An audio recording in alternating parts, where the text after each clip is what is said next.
Ya.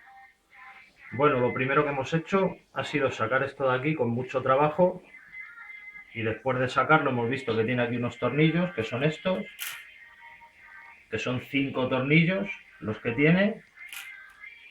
Se desroscan los tornillos y luego cuesta mucho trabajo despegarlo, pero por fin se consigue despegar y vemos que aquí hay una patillita que está rota y esa patilla es la que hace que esto haga la carraca. Entonces, pegándola, suponemos que quedará solucionado, ¿vale? Espero haberos ayudado.